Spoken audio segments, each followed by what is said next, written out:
Bueno, les invito a abrir sus Biblias a 2 de Timoteo. Estaremos ahí en unos minutos. Pero lo que me motivó a tocar el pasaje 2 de Timoteo 2, del 14 al 19, es lo que pude observar una vez más en mis viajes, tanto a Ecuador como a Colombia como a México. Durante estas conferencias y teniendo la oportunidad de hablar con diferentes personas después y durante la conferencia, una vez más pude observar que el problema principal de la iglesia evangélica es su falta de conocimiento y discernimiento en términos de la palabra de Dios.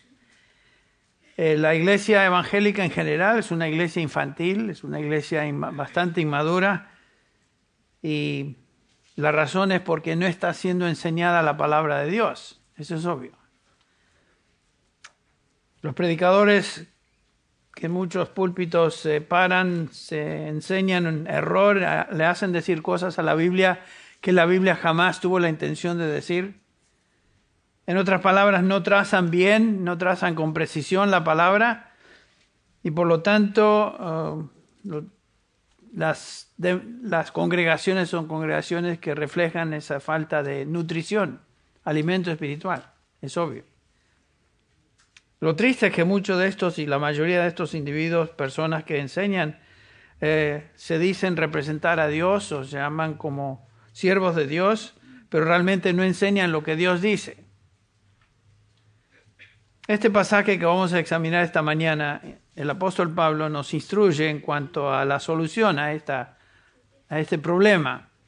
Estaremos viendo este pasaje en unos minutos, donde se nos hace el énfasis y todo el Nuevo Testamento enfatiza la importancia de la enseñanza, el trazo preciso de la palabra de Dios, la enseñanza doctrinal. Muchos piensan que enfatizar doctrina en la iglesia hoy es algo innecesario. Según estas personas, ser dogmáticos en términos de doctrina produce división entre cristianos en lugar de unidad. Y más, afirmar algo con convicción doctrinal se mira en algunos círculos como algo falto de amor o falta de tolerancia a otras personas que no piensan o no conocen la Biblia como se enseña aquí, por ejemplo. Pero esta noción de tener falta de amor por ser preciso en la palabra de Dios no es una noción que viene de la palabra de Dios. Es una noción que demuestra el concepto muy limitado y falso que mucha gente tiene acerca de Dios, quien reveló su palabra con el propósito de que nosotros la conociéramos, la escudriñáramos y por supuesto la proclamáramos. Dios nos dio su palabra para que nosotros entendiéramos lo que Él revela. Aunque muchos piensan que no es importante esto, la Biblia nos demanda que seamos claros, que seamos precisos en los preceptos que ella enseña. Y desde el comienzo la iglesia cristiana demostró ese énfasis, demostró su compromiso con la salud, compromiso con la palabra de Dios, porque la salud espiritual depende justamente de el conocimiento y, por supuesto, la obediencia a la palabra de Dios. Ustedes recuerdan, por ejemplo, allá en el capítulo 2 de Hechos, comienza la iglesia y notamos que después de la predicación de Pedro, 3,000 almas se convierten, y nos dice el versículo 41, este es Lucas el que escribe, Hechos 2, 41 y 42. Entonces los que habían recibido su palabra fueron bautizados y se añadieron aquel día como 3,000 almas. Y noten qué es lo que hacían. Se dedicaban continuamente a las enseñanzas de los apóstoles. Eso es lo primero, lo principal, lo primordial era la enseñanza apostólica, la doctrina apostólica. La enseñanza, la doctrina son palabras que se traducen de una sola palabra en griego que es didaské, y por supuesto la enseñanza de doctrina es algo esencial en la experiencia y ministerio en este caso de la primera iglesia cristiana. Noten, si vamos al capítulo 6 de Hechos, unos capítulos más adelante, notamos que estos creyentes están reunidos y los líderes de la iglesia, los apóstoles en este caso, convocan a la congregación de los discípulos y nos dice el versículo 2 que dicen lo siguiente: no es conveniente que nosotros descuidemos la palabra de Dios para servir mesas. Noten algo interesante ahí. El descuido, el no enfatizar la enseñanza de la palabra de Dios es un descuido. La palabra de Dios nunca es periférica al ministerio. La palabra de Dios siempre es central en el ministerio de la iglesia en el Nuevo Testamento. Y noten las prioridades de los que dirigen la iglesia, los que son líderes de la iglesia. Dicen, nosotros nos entregaremos a la oración, versículo 4, y al ministerio de la palabra. Este es el ministerio primordial de un pastor, de toda persona que fue llamada por Dios a pastorear, ser líder de una iglesia, de una congregación. Y las epístolas pastorales, a la cual nos vamos a estar refiriendo en un instante, fueron manuales de instrucción del apóstol Pablo en cuanto a las prioridades de todo ministerio en la iglesia. Por ejemplo, Pablo le dice a Timoteo en 1 Timoteo 3, versículo 15, notamos esta exhortación: pero en caso de que me tarde, te escribo para que sepas cómo debe conducirse uno en la casa de Dios, que es la iglesia del Dios vivo, columna y sostén de la verdad. Noten eso, la iglesia existe en su relación a la revelación de Dios en su palabra. La iglesia existe para ser columna y sostén de la verdad. Defender, proclamar, enseñar la verdad de Dios revelada en su palabra. En ese mismo capítulo 3 de 1 de Timoteo, instruyendo sobre los requisitos de los que deben, los requisitos para ser líder dentro de una iglesia, tenemos en el versículo 1 y 2 lo siguiente: palabra fiel es esta, dice Pablo. Si alguno aspira al cargo de obispo, o sea, pastor, anciano, que son palabras paralelas en el Nuevo Testamento, buena obra desea. Versículo 2. Un obispo debe ser irreprensible, marido de una sola mujer, sobrio, prudente, de conducta decorosa, hospitalario, y noten esto, apto para enseñar. Apto para enseñar. Dirigiéndose a Tito, otro pastor que Pablo dejó allá encargado en Creta, capítulo 1 de Tito, dice el versículo 5, por esta causa te dejé en Creta para que pusieras en orden lo que queda y designaras ancianos en cada ciudad como te mandé. Esto es, si alguno es irreprensible, marido de una sola mujer, y los mismos requisitos aquí se notan en la vida de Tito como fueron en la vida de Timoteo. Debe ser irreprensible, pero bajemos la vista al versículo 9, reteniendo la palabra fiel que es conforme a la enseñanza, la misma palabra que se traduce enseñanza allá en Hechos 2, para que sea capaz también de exhortar con sana doctrina. Otra vez, la palabra doctrina, enseñanza son paralelas, la misma palabra, para que pueda refutar a los que contradicen. La doctrina no es periférica al ministerio. La enseñanza doctrinal es insustituible, es primordial. Ustedes recuerdan en Efesios capítulo 4 que estudiamos hace unos domingos atrás, que le llamamos a estos hombres los capacitadores de la iglesia. Aquí tenemos en el capítulo 4 de Efesios, el versículo 11, nos dice que Cristo dio a algunos a ser apóstoles, a otros profetas, a otros evangelistas, a otros pastores y maestros. ¿Con qué fin? ¿Con qué propósito? Para capacitar a los santos para la obra del ministerio, para la edificación del cuerpo de Cristo. Tanto apóstoles como profetas constituyen el fundamento doctrinal de la iglesia, Efesios 2, versículo 20. Y estos son los que Cristo dio a la iglesia para capacitar a los santos. Y noten esto, que todo lo que hacemos en el ministerio tiene que ver con el ministerio de la palabra. De alguna manera, el ministerio siempre está conectado con el ministerio, el trazo, la enseñanza de la palabra, la enseñanza de la doctrina. Entonces, lo que vemos en el Nuevo Testamento Es un énfasis notable, un énfasis inequívoco en cuanto a la enseñanza doctrinal. La salud espiritual de la iglesia depende del alimento espiritual de la palabra de Dios, o sea, depende de la doctrina que según Judas 3 fue dada a los santos una vez y para siempre. No hay salvación sin la enseñanza de la palabra. No hay santificación ni edificación sin la enseñanza de la doctrina, sin el trazo preciso de la palabra de Dios. Por eso hacemos lo que hacemos.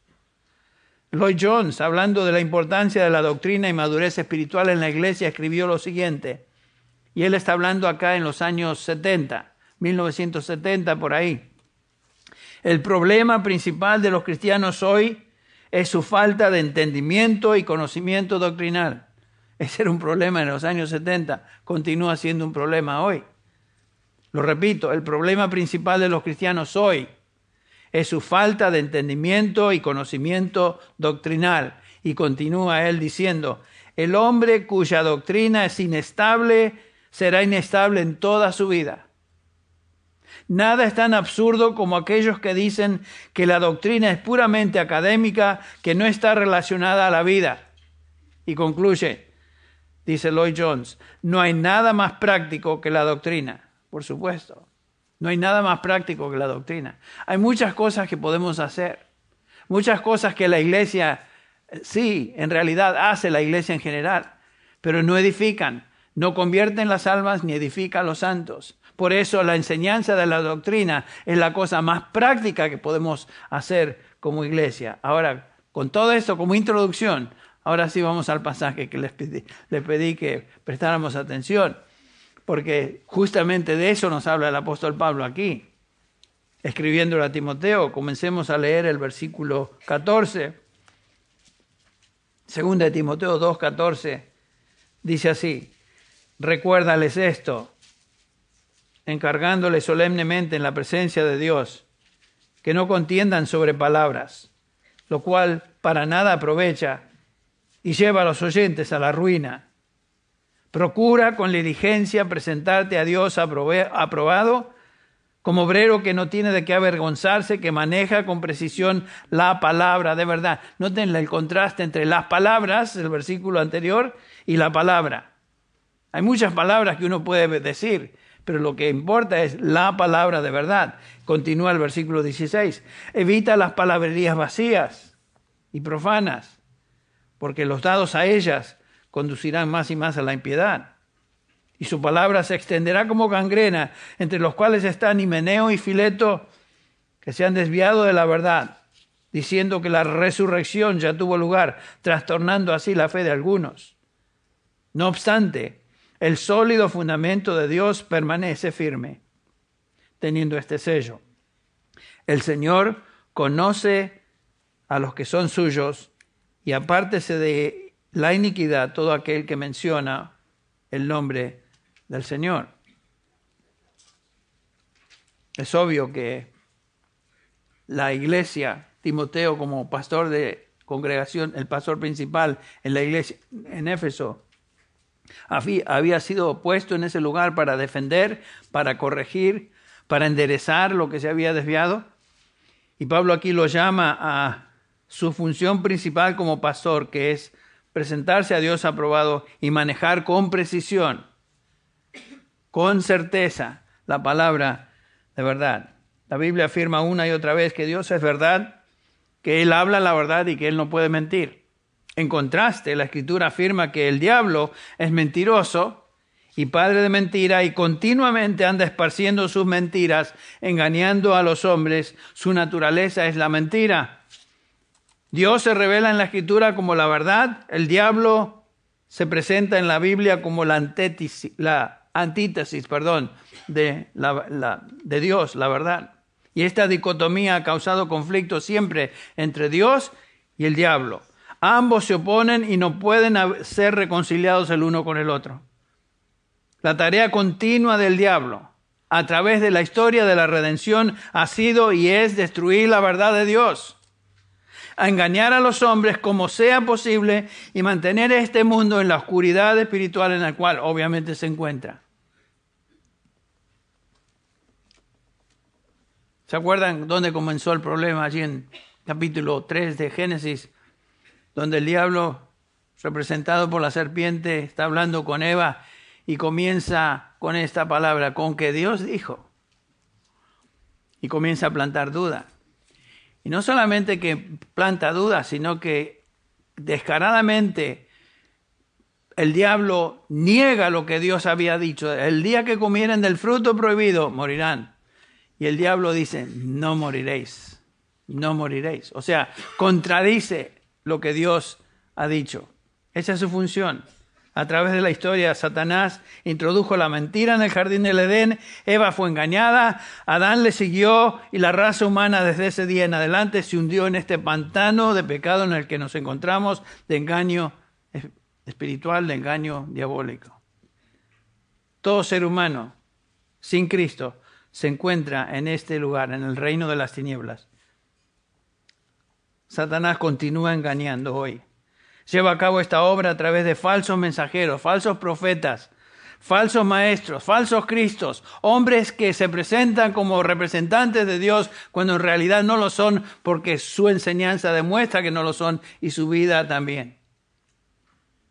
En Mateo 24, el Señor Jesús nos dice que se levantarán falsos cristos, falsos apóstoles, falsos profetas. Mostrarán grandes señales y prodigios para así engañar, de ser posible, dice Jesús, aún a los escogidos. Pero no lo van a poder hacer. Pero a través de los siglos, la falsa enseñanza, la falsa doctrina se ha acumulado y hoy estamos expuestos a una increíble mezcla de herejías, filosofías, ideologías que están llevando a los hombres a la destrucción eterna. Todo siervo de Cristo, todo cristiano debe estar consciente de esta condición en la cual nos encontramos. Pero tristemente la iglesia en general y sus líderes hoy no tienen este discernimiento porque desconocen la doctrina bíblica. Y las cartas de Pablo a Timoteo son manuales de advertencia a la iglesia acerca de este problema. Cuando Pablo deja a Timoteo allá en Éfeso, Pablo le dice, leemos en el 1 Timoteo 1:3, te rogué al partir para Macedonia que te quedaras en Éfeso para que instruyeras a algunos que no enseñaran doctrinas extrañas. Recordemos que la iglesia está para ser sostén y columna de la verdad y Timoteo había sido colocado en Éfeso para corregir, para enderezar lo que se había torcido. En el capítulo 4 de esta misma epístola, el versículo 1, dice Pablo, el Espíritu dice claramente que en los últimos tiempos algunos apostatarán de la fe, prestando atención a espíritus engañadores y a doctrinas de demonios. Y la tarea de Timoteo era, en ese contexto, como siervo de Jesucristo, advertir y corregir. Advertir y corregir. Una y otra vez. Vivimos en un día donde lo falso se está propagando descaradamente, aún en círculos evangélicos, y la gente no reacciona. Eso es lo que me hace sentir tan mal cuando viajo, que la gente no se da cuenta, no puede discernir lo que es verdad y lo que es mentira. Y a todos dicen amén, aleluya. Eso me hace caer el pelo, por eso estoy con el pelo tan livianito. A muchos en la iglesia evangélica de hoy les cuesta discernir lo que es bíblico y aquello que es inventado. Cualquier enseñanza que no provenga de la palabra de Dios, nos dice Pablo, tiene su origen en el padre de mentira. Por esta razón, Pablo le llama a estas doctrinas de demonios en el capítulo 4, versículo 1. Fuimos llamados a defender la verdad revelada y evitar toda enseñanza falsa y ser precisos en el trazo de la doctrina, la palabra de Dios. Y el texto que tenemos enfrente nuestro es vital para que cada uno de aquellos que enseñamos, aquellos que el Señor llamó para proclamar su palabra, seamos precisos y evitemos aquello que es falso, cualquier tipo de falsedad. ¿Por qué? Aquí Pablo nos va a dar las razones en este pasaje que vamos a observar juntos. En el versículo 14, noten que Pablo comienza con una advertencia. Dice, recuérdales estas cosas o esto ¿A quiénes se refiere? Bueno, sin duda a toda la iglesia en Éfeso, pero en particular a estos hombres que él subraya en el versículo 2 de este capítulo. Lo que has oído de mí en la presencia de muchos testigos, eso encarga a hombres fieles que sean idóneos para enseñar también a otros. Aquí específicamente yo creo que Pablo se dirige a hombres fieles, se dirige a Timoteo y a hombres fieles que sean idóneos también para enseñar a otros. Gracias a Dios que en esta iglesia, en esta congregación, tenemos hombres fieles, idóneos, que el Señor ha levantado y ha capacitado para enseñar también a otros. Estoy hablando de maestros de escuela dominical, estoy hablando de maestros de estudio bíblico, estoy hablando de maestros de fundamentos de la fe, estoy hablando de los maestros que enseñan membresía, de los maestros que enseñan las clases de bautismo, etc. Noten entonces que Pablo se dirige por aplicación a nosotros y les dice, recuérdales estas cosas. ¿Qué es lo que Timoteo tenía que recordarles? Bueno, todo lo que Pablo había enseñado hasta ese momento. Todo eso era positivo. Pero la segunda parte del versículo 14 nos confronta con una sobria advertencia. Noten, exhortándoles solemnemente. Este es un cambio de tono. El verbo exhortar o encargar es diamarturomai. Es un verbo que tiene la idea de una advertencia muy seria. Muy seria. ¿Pero qué? ¿De qué cosas advierte Pablo? Noten, que no contiendan sobre palabras. Parecería superficialmente que eso es algo bueno, no tan fuerte, no tan feo, no tan pecaminoso, pero sin embargo vamos a ver que lo es. Que no contiendan sobre palabras, no debatir, no abrirse a discutir ideas humanas. Esto es algo que Timoteo, como cualquier siervo de Dios, tenía que evitar. No estamos aquí para debatir el Evangelio. No estamos aquí para debatir ideas humanas. Estamos aquí para proclamar el Evangelio de Jesucristo. Por eso Pablo, en el pasaje que leímos en Corintios, capítulo 1, versículos en adelante, dice el capítulo 2, no vine a vosotros con palabras, mejor lo leo, porque ni mi mensaje ni mi predicación fueron con palabras persuasivas de sabiduría humana, sino con demostración del Espíritu y de poder, para que vuestra fe no descanse en la sabiduría de los hombres, sino en el poder de Dios. Es lo que dice Pablo a Timoteo, no estamos aquí para debatir. Esta es una exhortación que no puede tomarse ligeramente, puesto que él hace un llamado delante de Dios y llama a Dios como testigo, lo cual debe producir en nosotros temor santo, temor reverente. La intención de esta frase es justamente eso, producir temor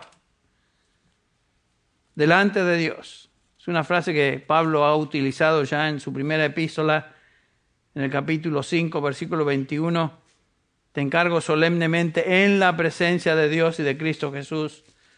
También en esta misma epístola, el capítulo 4, versículo 1, te encargo solemnemente en la presencia de Dios y de Cristo Jesús. Es un llamado solemne. Debería poner a Timoteo sobrio delante de lo que Pablo está diciendo. A menudo esta frase, en la presencia de Dios, se usa en la Escritura para dar ánimo a los creyentes. Por ejemplo, en Lucas, ustedes recuerdan el relato en Lucas 1, hablando a Zacarías, el ángel se presenta delante de Zacarías y le dice, yo soy Gabriel, que estoy en la presencia de Dios. A esa frase, en la presencia de Dios, debería traer ánimo a Zacarías. En Hebreos 9:24 leemos, porque Cristo no entró en un lugar santo hecho por manos, una representación del verdadero, sino en el cielo mismo, para presentarse ahora en la presencia de Dios por nosotros. Eso nos trae ánimo. Eso debe traernos ánimo. En estas ocasiones la frase la presencia de Dios tiene la intención justamente de darnos consuelo, de consolarlos.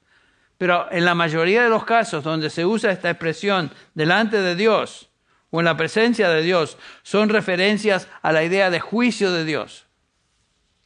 Ustedes recuerdan en Génesis 3:8, Génesis capítulo 3, versículo 8, cuando el Señor se paseaba por el huerto al fresco del día y el hombre y la mujer, después de que habían pecado, ¿qué hacen? Lo primero que hacen, se esconden, dice el pasaje, de la presencia de Dios. ¿Por qué? Porque tenían miedo. Nos dice Pablo, hablando de este juicio que viene en el futuro, Pablo escribe a los tesalonicenses y nos dice ahí en el capítulo 1, versículo 8 de 2 Tesalonicenses, que Dios va a venir y dar retribución a los que no conocen a Dios, a los que no obedecen el evangelio de nuestro Señor Jesucristo. Estos sufrirán el castigo de eterna destrucción, noten esto, excluidos de la presencia de Dios y de la gloria de su poder. Entonces, dependiendo del contexto,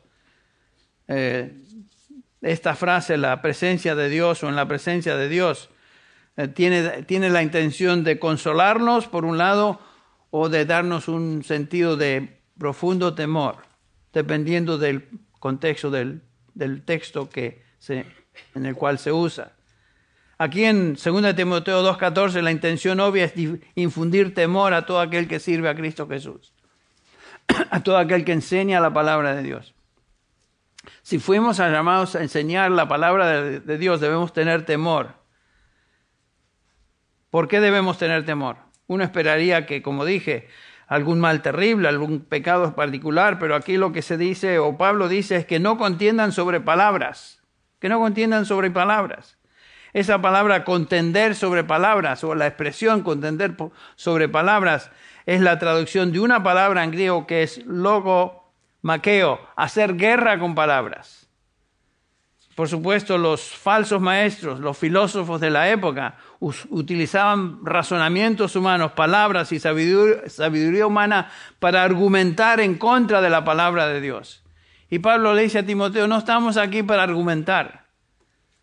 Pablo exhorta a Timoteo y a cada uno de los siervos de Jesucristo a evitar todo tipo de debate que ponga en menosprecio la verdad de Dios usando filosofías, ideas humanas. Evitar todo tipo de batalla de palabras que ataca la verdad simple de la Escritura con racionalismo humano. Por más intelectual y sofisticado que el argumento suene, no somos llamados a debatir con ellos. Escuchemos esto, la palabra de Dios no responde al hombre, el hombre debe responder a la palabra de Dios. O sea, la palabra de Dios no va a rendir cuentas a ideas humanas, sino que los seres humanos, las ideas humanas deben someterse y rendir cuenta a lo que Dios dice en su palabra. Y sin embargo, en la iglesia hoy se están introduciendo conceptos, nociones que tienen su origen en razonamientos humanos, pero no en la palabra de Dios. Y se enseñan y se proclaman como si Dios hiciera eso o mandara eso de nosotros. Contradicen lo que Dios dice en su palabra. Por ejemplo, hay iglesias que hoy, llamadas protestantes evangélicas, aceptan, por ejemplo, el aborto. Y como algo que finalmente debemos aceptar, porque en la sociedad en que vivimos, en el siglo XXI, en el cual estamos, nuestra situación contemporánea demanda otra realidad.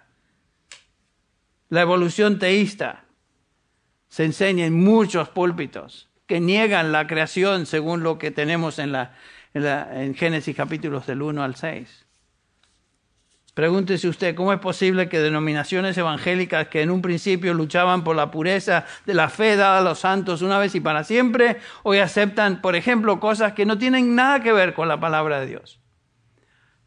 ¿Por qué se ordenan mujeres al pastorado cuando realmente la palabra de Dios prohíbe eso?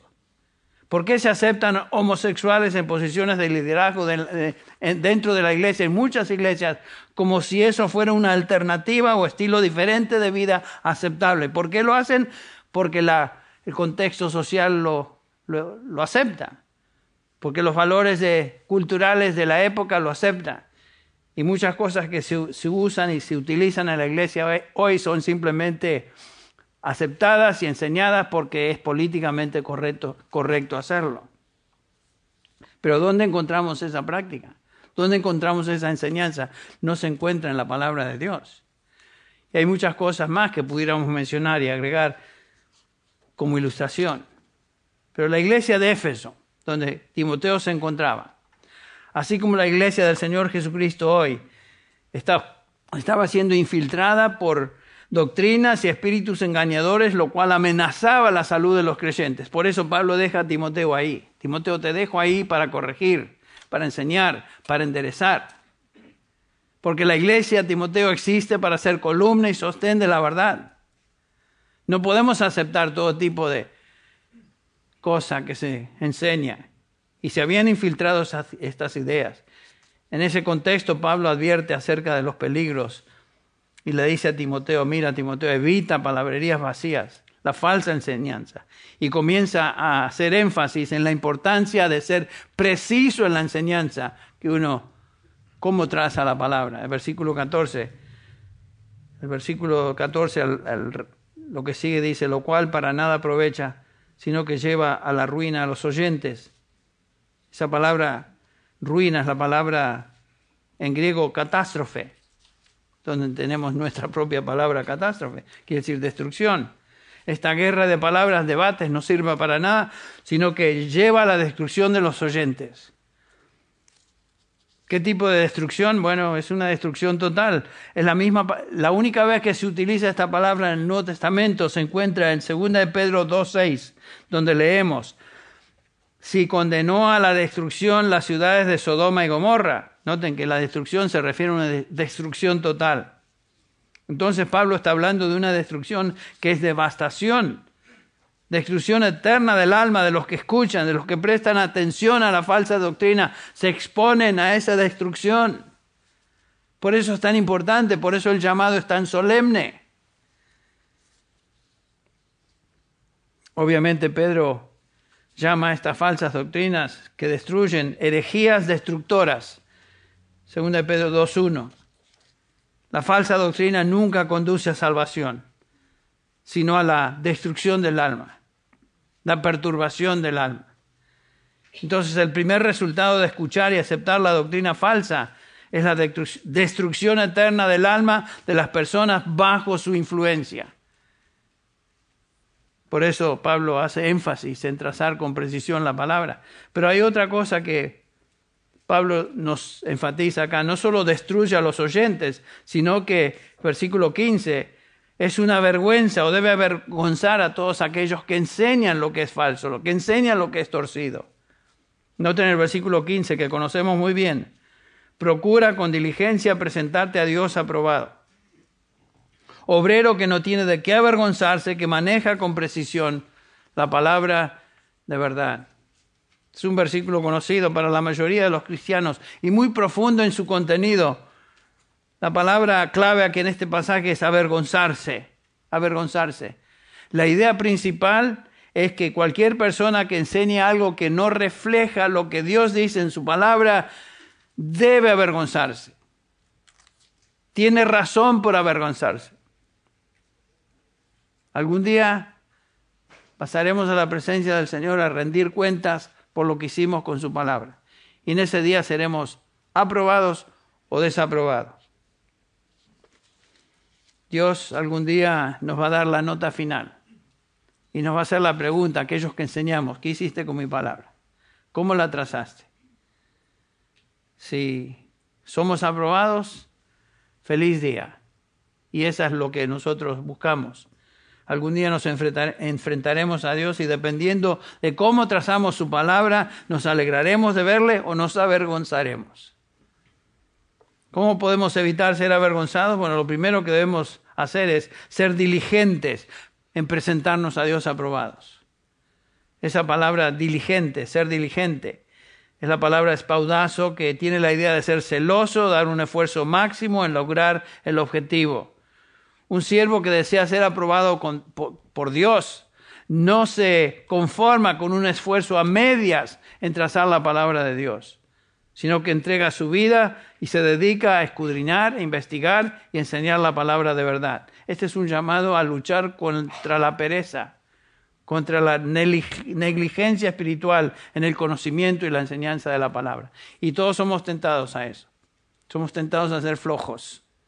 Flojos en estudiar, flojos en escudriñar, y aquellos que enseñamos somos tentados a, no le prestes, da lo que, adelante. Y hay múltiples personas que obviamente reflejan con su enseñanza que no se prepararon, no están preparados, ni tienen esa conciencia. Por eso Pablo, hablando de los ancianos de la iglesia, dice en 1 Timoteo 5:17, los ancianos que gobiernan bien sean considerados dignos de doble honor, principalmente los que trabajan en la predicación y en la enseñanza. Noten eso. Esa palabra trabajar es la palabra que quiere decir trabajar hasta quedar exhausto. Entonces la predicación de la palabra es un trabajo que requiere máxima energía y enfoque. No podemos distraernos con cosas secundarias. La prioridad de la iglesia desde su inicio fue ser columna y sostén de la verdad. Por eso los primeros líderes de la iglesia en Jerusalén hicieron este hincapié y este énfasis, que es el énfasis de todo el Nuevo Testamento. Nosotros, líderes de la iglesia, nos dedicaremos a la oración y al ministerio de la palabra. Todo otro ministerio es secundario. Pero eso no puede quedar a un lado.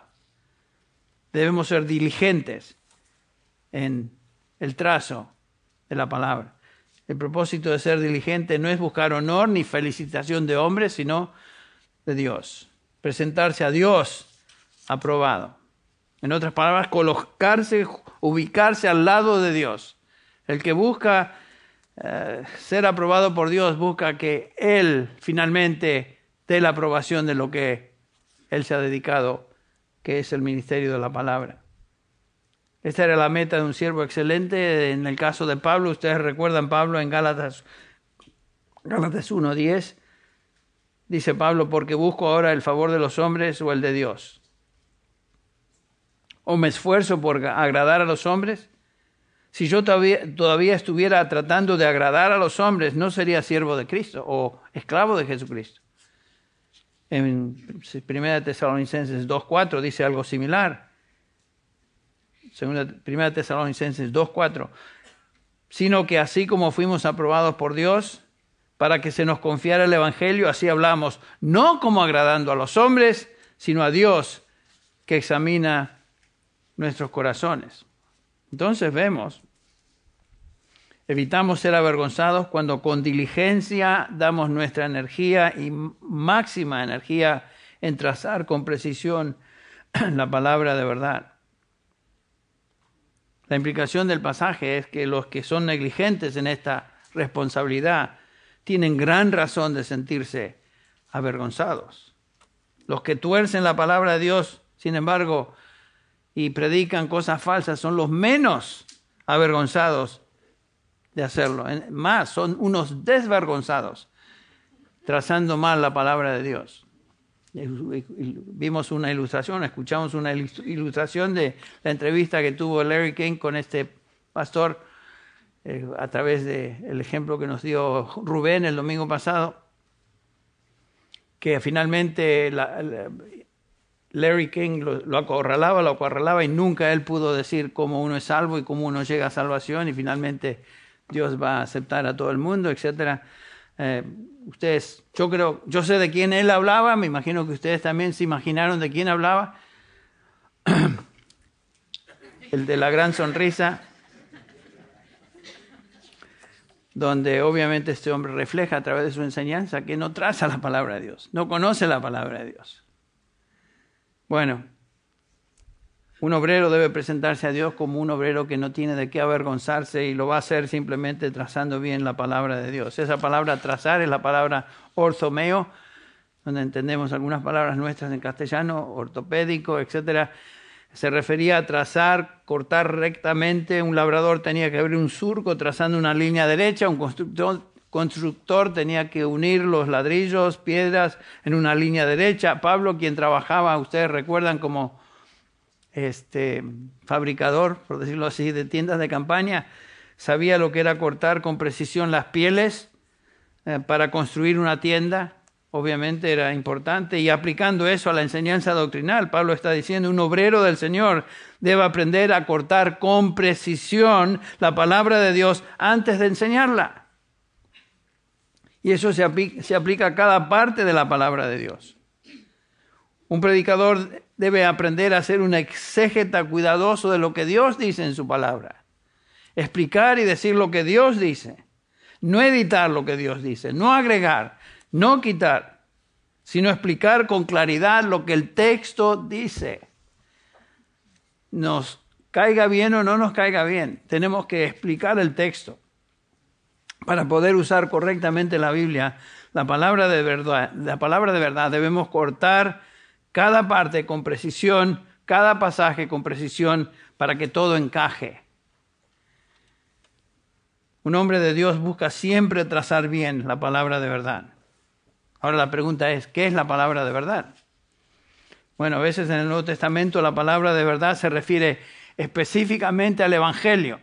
Por ejemplo, en Efesios 1:13 dice el apóstol Pablo, en él también vosotros, después de escuchar el mensaje de la verdad, y después dice, el Evangelio de vuestra salvación, habiendo creído, fuisteis sellados con el Espíritu Santo de la promesa. Aquí la palabra de verdad es el Evangelio en particular, pero a veces la palabra de verdad tiene una referencia a toda la palabra de Dios.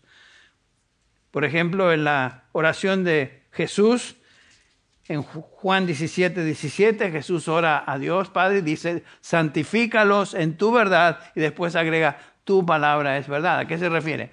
A toda la palabra de Dios. Todo lo que procede de Dios es verdad. Un obrero excelente tiene como meta entonces trazar la palabra de Dios tal como Dios la reveló, con precisión.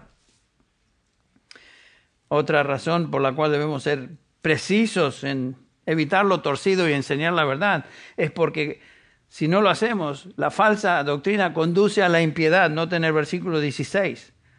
Evita las palabrerías vacías y profanas, porque los dados a ellas conducirán más y más a la impiedad. Aquí vemos el contraste opuesto de usar bien la palabra de verdad. En contraste, dice Pablo, evita todo aquello que sea palabrería, filosofía, todo aquello que sea profano, aquello que es simplemente terrenal.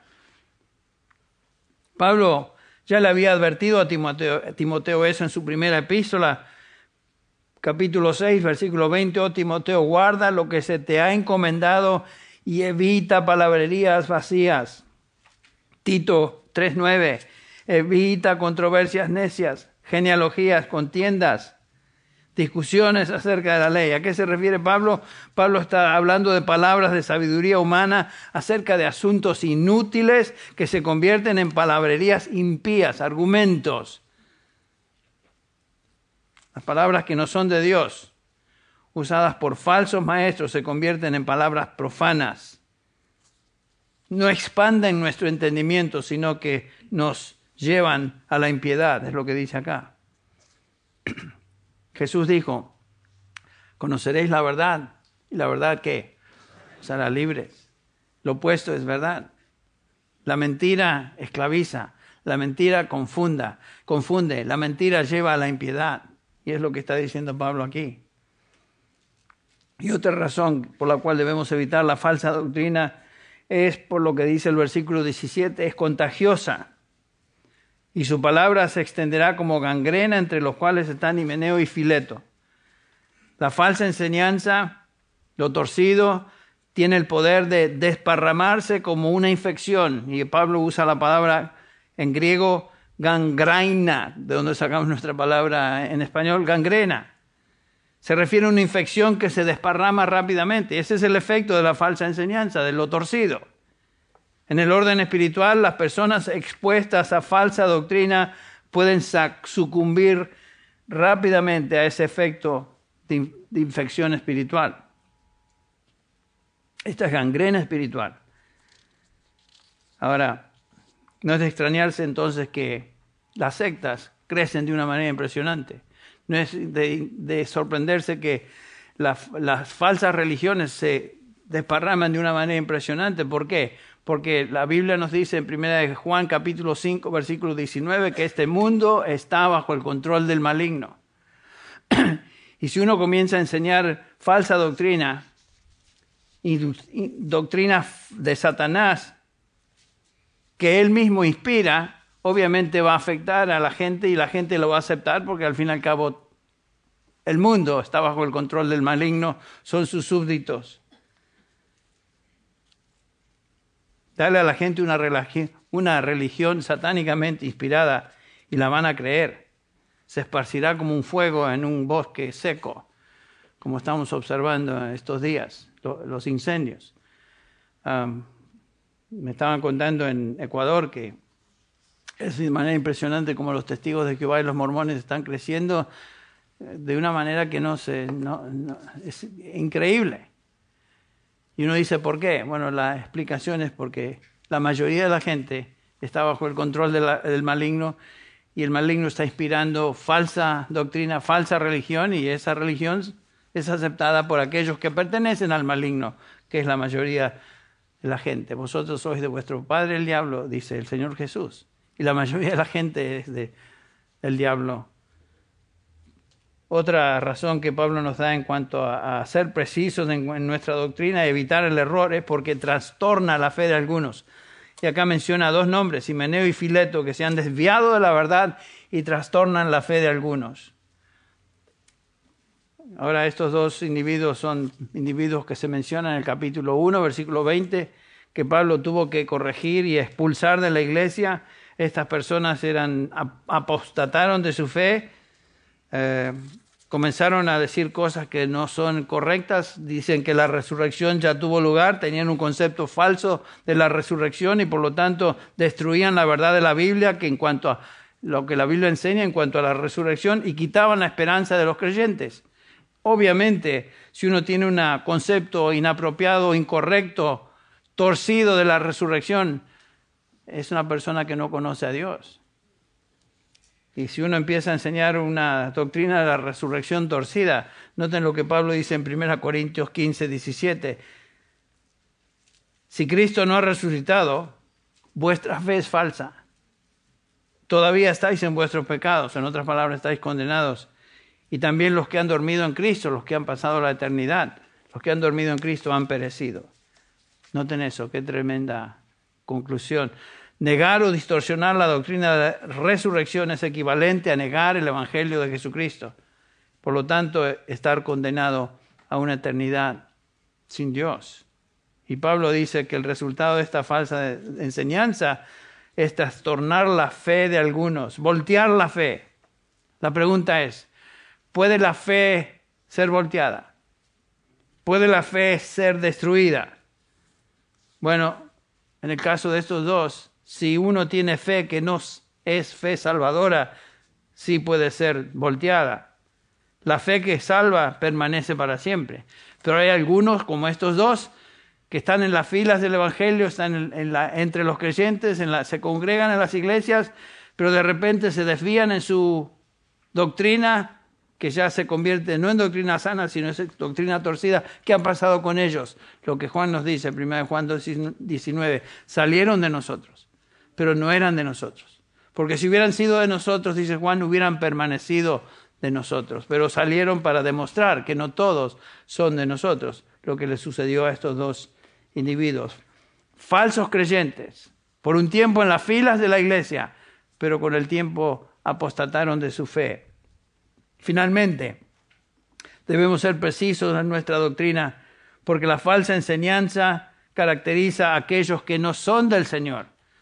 Noten lo que dice el versículo 19 y con esto terminamos. No obstante, el sólido fundamento de Dios permanece firme, teniendo este sello. El Señor conoce a los que son suyos. Noten eso. Y apártese de iniquidad todo aquel que menciona el nombre del Señor. Y aquí una vez más, Pablo hace un contraste. A pesar de que algunos apostatarán de su fe, algunos abandonarán la fe cristiana, el fundamento de Dios es firme. ¿Cuál es ese fundamento? Y esta es una referencia a la iglesia de Cristo. Todos aquellos que han sido redimidos por su sangre, aquellos que son genuinos, aquellos que son sus ovejas, aquellos que le pertenecen. El Señor conoce a los suyos. Los que son del Señor no perecerán. Mis ovejas oyen mi voz y me siguen. Yo les doy vida eterna, no perecerán jamás, ni nadie las apartará de mi mano. En Juan 6:44 dice, nadie puede venir a mí si no lo trae el Padre que me envió y yo lo resucitaré en el día postrero. Esa es una garantía. El que comenzó la vida, la obra buena en vosotros, la perfeccionará hasta el día de Jesucristo. Ahora, ¿qué es la garantía? Dice Pablo, este es el sello. El sello es una marca que indica posesión. Dios es el dueño de sus redimidos. Somos su propiedad. Nadie nos arrebatará de su mano. Conoce el Señor a los que son suyos, dice Pablo. Ese es el sello. Cada uno de los redimidos por Dios y le pertenece a Él, no van a ser quitados de su mano. Ese es el primer aspecto del sello, su elección soberana. Segundo aspecto del sello es lo que el resto del pasaje dice. Apártese de iniquidad todo aquel que invoca el nombre del Señor. Y acá Pablo nos habla de la responsabilidad personal de cada uno de los hijos de Dios. Ocuparse en su salvación con temor y temblor. Este es el otro lado de la moneda. No solo fuimos escogidos por Dios para salvación, sino que también fuimos llamados a vivir una vida santa. El que dijo, no perecerán jamás, también dijo, oyen mi voz y me siguen. El que dijo, el que comenzó la buena obra la perfeccionará, también dijo, ocupaos en vuestra salvación con temor y temblor. Ambas verdades son paralelas en la Escritura. Gracias a Dios por eso. Entonces, como siervos de Dios, como creyentes, particularmente aquellos que fuimos llamados a enseñar la palabra de Dios, debemos defender la verdad y evitar toda desviación, todo error doctrinal, porque el error, noten, y hacemos el resumen, arruina a los oyentes, avergüenza a los que la enseñan, conduce a la impiedad, se desparrama como gangrena, trastorna la fe de algunos y caracteriza a los que no pertenecen a Dios. Qué preciosa realidad es que fuimos llamados a enseñar y trazar la palabra de Dios y trazarla con precisión, porque la salud espiritual de los que escuchan depende de eso. Y el Señor nos ha llamado justamente a esa responsabilidad. Lloyd Jones decía, la doctrina sana debe ser enseñada y es lo más práctico que podemos hacer para la salud espiritual de la iglesia. Y tenía razón. Es lo más práctico que podemos hacer. Gracias a Dios por su palabra en esta mañana y vamos a concluir con una palabra de oración y voy a dejar que Carlos nos dirija en un último himno para concluir. Padre Celestial, te damos gracias por tu palabra una vez más. Gracias, Señor, por este énfasis que no podemos evadir, que tú nos enseñas en tu palabra que la iglesia existe para ser columna y sostén de lo que tú has revelado. Gracias, Señor, por la doctrina que tú revelaste a apóstoles y profetas y hoy que tenemos escrita en este libro tu palabra. Y gracias, Señor, porque es la doctrina que salva al oyente, a los oyentes y es la doctrina que edifica a tus santos. Gracias, Señor, por tu palabra en esta mañana. Pedimos que tú nos bendigas, que sigas trabajando en nuestras mentes y nuestros corazones, aún saliendo de este lugar. Ayúdanos a recordar aquello que hemos escuchado. Señor, bendice a cada persona aquí presente, a aquellos que son tus hijos, y si hay algún individuo, alguna persona que aún no te conoce, Señor, pedimos que por tu palabra, por medio de tu Espíritu, des arrepentimiento y fe a esas personas. Lo pedimos en el nombre de Jesús. Amén.